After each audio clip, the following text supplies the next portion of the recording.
안녕하세요. 벤자민입니다.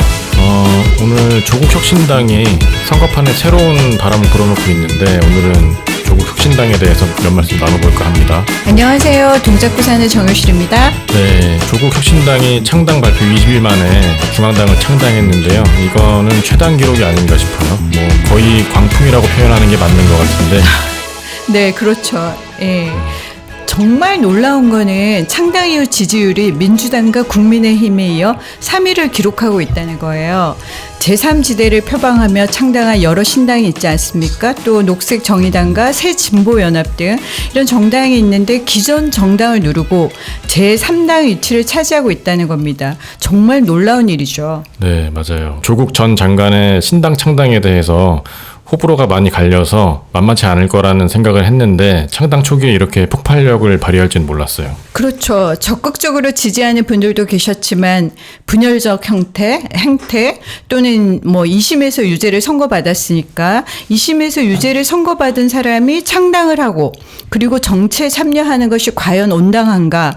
결코 온당하지 않다. 이런 비판적 시각도 있었던 만큼 지금과 같은 이런 성공적인 모습은 기대할 수는 없었던 게 맞죠. 아, 그렇죠. 그러면 이 정도면은 성공적 창당이라고 봐도 되는 거겠죠? 그럼요. 이 조사하는 매체라든지 그리고 방식마다 약간의 차이가 있긴 하지만 비례대표 선거에서 조국 혁신당에 투표하겠다. 이 응답률이 20%를 넘는 여론조사 결과도 있습니다. 평균 15%? 그 정도 되는 거는 같더라고요. 이 정도면 정말 성공적인 창당 아닐까요? 네, 저도 여론조사 결과를 관심 있게 지켜보고 있는데 좀 깜짝 놀라기는 했어요. 근데 여론조사 지지율이 높다고 선거 득표율이 높은 건 아니지 않나요? 그렇죠. 네, 조국혁신당 지지율이 거품이라고 평가하는 분들이 좀 많은 것 같아요. 네, 기존의 예전 선거나 이런 거를 봤을 때 진보정당이나 군소정당을 내가 개인적으로 지지는 하지만 막상 투표에서는 민주당을 찍는 분들이 적지 않았습니다. 저 같은 경우에도 그랬고요. 이거는 이제 내가 투표하는 이 표가 사표가 되는 걸 막기 위함이죠. 그러나 그건 지역구 선거 얘기죠. 비례대표 선거는 내가 찍으면 그 찍는 득표율만큼 의석이 되니 사표 방지가 된다라는 그런 심리에서 벗어나서 자유롭게 투표할 수 있는 거죠. 이게 지금 같은 이런 지지율과 이걸 가져오고 있는 거라고 생각합니다.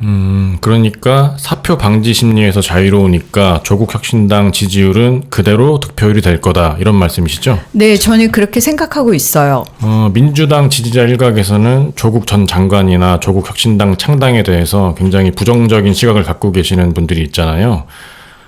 그분들은 이런 논리예요. 민주당 단독으로 과반 의석을 가져야 일사불란하게 윤석열에 대한 공세를 취할 수 있다. 또 민주당 주도로 의정을 이끌어 가야 되는데 조국 혁신당이 이를 방해하고 있다.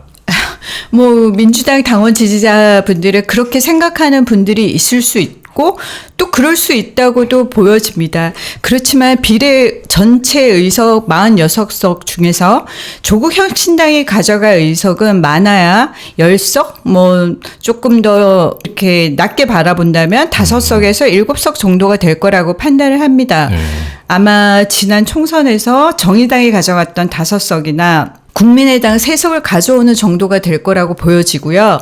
물론 민주당에서 2석이나 3석 정도 더 가져올 수도 있겠지만 민주당이 국회를 운영하는데 큰 지장을 주지는 않을 거로 저는 생각을 하고 있어요. 그러면 일부 전문가들은 조국 혁신당 때문에 투표율이 상승할 거고 그 이득은 오로지 민주당이 볼 거다 이렇게 주장하는데 이건 어떻게 생각하세요? 저는 당연히 그렇다고 생각을 합니다. 지난 총선에서 우리가 다 알다시피 민주당이 지역구 선거에서 163석을 차지했습니다. 네. 그리고 254개 전체 지역구 의석을 놓고 국민의힘당과 지금 맞부딪혀서 싸워야 하는 민주당이 비례의석 46석을 가지고 조국혁신당과 신경전을 벌이는 건 너무 걸맞지 않죠. 그리고 비례에 조국혁신당을 찢은 유권자들이 지역구에서 국민의힘에다 과연 투표를 할 것인가, 그 지역에 대해서는 결국은 민주당을 찍을 것이라고 예측하는 분들이 많죠. 근데 조국 혁신당이 이렇게 뜨는 이유가 뭘까요? 벤자민님은 어떤 것 때문이라고 생각하시나요? 지금까지 검찰에 대한 조국 가족에 대한 그런 너무 잔혹하고 거의 도륙을 하다시피 하는 그런 거에 대한 부채의식 때문이라고 말하는 분들도 있고, 또 지난 창당대회에서 조국 대표가 수락연설을 할 때 그런 분들의 마음도 있었고, 그것도 본인께서 감내하게 받아들이겠다라는 표현을 하긴 했었죠. 조국 장관 가족에 대한 부채의식이 바닥에 깔려있는 거는 사실인 것 같고요. 근데 그것만으로는 지금 조국혁신당 신드롬을 설명할 수는 없을 것 같아요. 제 생각에는 네. 많은 분들이 이번에 윤석열 정권의 독선과 어떤 국정농단을 척결할 적임자로 조국 장관을 꼽는 것 같아요. 네, 저도 크게 공감하는 부분입니다. 3년은 너무 길다. 이 구호도 그렇고, 박은정 부장검사나 황운하 의원들, 윤석열과 맞서 싸워서 이랬던 인사들의 입당에 그런 이미지를 저희에게 아주 강렬하게 내뿜고 있죠. 조국 대표가 창당을 앞두고 평산마을을 찾아서 문재인 대통령 승낙을 받았다는 썰도 있던데요. 그건 썰이고 저희는 잘 알 수는 없겠지만, 근데 문재인 대통령이 창당을 승인하거나 이런 건 아니라고 보여집니다. 반대도 안 하셨을 것 같아요. 다만 이제 조국 대표가 대통령으로 모시던 분이고, 그런 분이기 때문에 큰 결단을 앞고 생각을 전하러 갔을 것이라고 저는 생각을 하고요. 이재명 대표도 그렇지만 많은 민주당 인사들이 네. 문재인 대통령을 자주 찾아뵙고 하지만 그때마다 다 허락받고 허락했다라고 무슨 그런 건 아니지 않나요? 네, 그런 것 같습니다. 사실 정당은 리더도 중요하지만 어떤 인사들이 함께 하는가도 매우 중요한데, 박은정 부장검사나 황은하 의원 이외에 여러 분이 영입이 되셨던데, 요실님은 어떤 분이 인상에 남으시나요? 다들 면면이 훌륭하신 분인데, 저는 일단 이제 신장식 변호사, 그리고 김선민 보건의료 전문가가 인상에 남았습니다. 신장식 변호사야 워낙 유명하신 분이라 설명드릴 건 없을 것 같고요. 김선민 님이 WHO와 OECD에서 아시아계 여성 최초의 수식어를 달고 활동했던 의사고, 또 특히 산업재해 공공병원인 태백병원에서 전문의로 재직하신 약자와 그리고 어떤 소외된 분들을 위해서 굉장히 오래 함께 일을 하신 분이라는 게 굉장히 감동적이었어요. 그러면은 이 최근에 중앙당 창당 대회에서 보니까 신장식 변호사의 포효가 굉장히 대단했는데요. 대단했죠. 네, 조국 혁신당이 지금 조금은 전문가나 학자적 이미지가 있는데, 신장식 변호사의 선언문을 들으니까 뭔가 싸울 의욕이 확 생기더라고요. 저도 그 신장식 변호사의 화이팅을 들으면서 정말 오랜만에 가슴이 뛰고 그런 걸 느꼈습니다. 근데 이제 당이 대중 속에 뿌리를 내리고 또 이제 계속 지속을 해야 되잖아요. 네. 그렇게 성장을 하려면 당연히 내실이 튼튼해야 하고요. 그렇죠. 그러기 위해서는 정책이라든지 홍보, 당의 조직이라든지 이런 거를 꾸려갈 수 있는 당무 경험이 있는 이런 전문가들도 있어야 되는데, 그런 분들도 충원이 되고 있는 거죠? 일단은 정춘생 전 청와대 여성가족비서관, 또 네. 윤재관 전 청와대 국정홍보비서관, 또 배수진 전 민정수석실 행정관, 이런 분들이 이번에 영입이 됐는데요. 네. 모두 조국 대표하고 문재인 청와대에서 근무했었던 분들이라서 케미가 좀 잘 맞을 거다, 이렇게 생각이 됩니다. 그런 분들만 모셔왔나 봅니다. 정말 잘 됐다고 생각이 되고요. 네. 그렇다면 조국 혁신당이 좀 더 보완해야 할 점이 있다면 어떤 게 있을까요? 제 생각에는 진성 당원제 실현이 좀 아하. 급한 거 아닌가, 이렇게 생각이 되고, 지금은 이제 당원이나 지지자들 후원금에 당 운영을 의존을 하고 있는데, 네.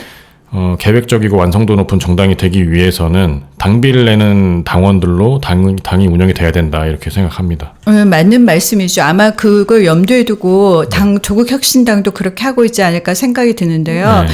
일단 당원들 결속력, 그리고 이제 우리끼리 이렇게 연대 의식을 가질 수 있는 멤버십 강화를 위해서도 네. 당비를 내는 진성 당원제 도입이 꼭 필요하다고 저는 생각이 들고요. 그렇죠. 그리고 당비도 사실 민주당은 일반 당원 당비가 1,000원인데 요거보다는 조금 많고, 진보 정당의 10,000원보다는 좀 적은 그 정도 수준 5,000원 정도, 네, 5,000원 정도. 그 정도 수준에서 하면 어떨까 하는 생각이 드네요. 괜찮은 것 같습니다, 저는. 아무튼 좀 전에 조국 혁신당이 총선에서 10석 가까이 획득할 수 있다, 이렇게 말씀을 하셨는데, 이게 가능할까요? 뭐 현재 지지율이라면 충분히 가능하다고 보여집니다. 이 비례대표 선거는 정당 투표에서 3% 이상 득표한 정당에게 네. 득표율대로 의석을 배분하게 되는 건데요. 네. 현재 지지율 추세를 봐서는 민주연합, 국민의 미래, 개혁신당, 조국혁신당 정도가 아마 3% 이상 득표로 의석을 배정받을 것 같고요. 그러면은 녹색 정의당이나 새로운 미래는 이제 비례대표 의석을 받지 못할 거다 이렇게 보는 건가요? 제가 전문가는 아니고요. 그렇지만 일단 제 주관적 판단이지만 네. 현재의 그 지지율을 봐서는 그렇게 될 것 같습니다. 근데 단지 이제 새로운 미래가 민주당 탈당 의원들을 흡수하여서 몸집을 좀 불린다면은 또 얘기는 달라질 수 있겠죠. 근데 어찌 됐든 간에 전체 비례 의석 46개 중에서 10개를 가져오는 게 현재로서는 전혀 불가능해 보이지 않습니다. 오히려 이거보다 좀 더 늘어날 수도 있지 않을까? 그렇게 예측할 수 있겠죠. 조국 대표하고 황운하 의원의 출마에 대해서 비판적인 시각이 있어요. 네. 재판에서 유죄를 받은 상태에서 선거에 출마하는 게 정치를 희화한다 이렇게 얘기하는 건데 저는 그런 시각에는 동의하지 않습니다만은 요실님 생각은 어떠세요? 저도 벤자민님 생각과 같고요. 대법원 판결까지는 무죄 추정의 원칙이 적용돼야 합니다. 그리고 조국 대표나 황운하 의원 모두 재판이 매우 공정치 않았고 이거는 정치적이었다고 보는 시각이 있습니다. 그렇죠. 지금 현재 뭐 재판에서 유죄를 받았지만 선거에 나가지 못할 이유가 없습니다. 그럼 뭐 선거에 못 나가고 아무것도 하지 말라는 건 말이 안 되지 않나요? 네, 맞아요. 공감합니다. 황운하 의원은 민주당에서 총선 불출마 선언을 했는데 이건 어떻게 해야죠? 민주당에서 불출마 선언을 한 게 본인의 지역구에서 불출마를 하겠다는 것을 얘기한 거죠. 그리고 비례대표를 출마한다면 도의적으로 문제될 게 없습니다. 그리고 임기 중에 형이 확정돼서 의원직을 상실한다고 해도 비례 후순위가 있잖아요. 그 후순위 분이 의원직을 이어받을 테니까 보궐선거를 치를 일도 없고요. 조국 대표도 황운하 의원하고 같이 비례대표로 출마하는 게 좋겠네요. 만일의 경우도 대비하고요. 사실은 조국 대표가 현재까지 어떤 식의 출마가 될지는 결정된 바가 없고 논의를 하겠다고 했으니 저희가 현재로서는 알 수는 없지만 그렇게 비례대표로 출마하는 게 저는 좋다고 그리고 그게 당연한 일이라고 생각을 합니다. 최근에 조국 대표가 민주당 이재명 대표를 만났죠? 만났죠. 그 당 대표가 되면 다른 당 대표에게 이제 인사를 다니는 게 이제 정당의 관례인 것 같습니다. 이날 만남에서 이재명 대표는 힘을 합쳐서 우리가 윤석열을 심판하자 이렇게 말을 했고 조국 대표는 민주당과 조국혁신당은 질곡을 함께 헤쳐나갈 동지라고 이렇게 연대를 강조했습니다. 한동훈이 이재명하고 조국 두 분의 이 만남을 해로운 조합이라고 했는데 네, 이런저런 핑계를 대면서 조국 대표하고의 만남을 회피하고 있더라고요. 좀 치졸한 거 아닌가요, 이거는? 그렇죠. 아니 왜 안 만나는지 일정이 바빠서 안 만난다고 했다고 하는데 저 좀 이해가 안 되고요. 조국 대표가 한동훈 비대위원장을 만나면 그 한동훈 비대위원장의 딸 문제를 짚고 넘어가겠다. 이렇게 해서 본인 한동훈의 스스로 딸 문제를 네. 직접 물어보겠다. 본인에게 이렇게 말을 했습니다. 그래서 그렇게 해서 본인이 회피하는 게 아닐까. 이렇게 생각하는 새로운 당 대표가 거대 여당의 비대위원장에게 찾아가서 인사를 한다고 하면 만나줘야지 이게 안 만나주는 거. 이거는 도대체 어디서 어떻게 한 건지 참 제대로 배우지 못한 그런 인사라고 저는 생각이 듭니다. 네. 지금까지 최근 창당과 함께 돌풍을 일으키고 있는 조국 혁신당에 대해서 얘기를 나눠봤습니다. 들어주셔서 감사합니다. 감사합니다. 네.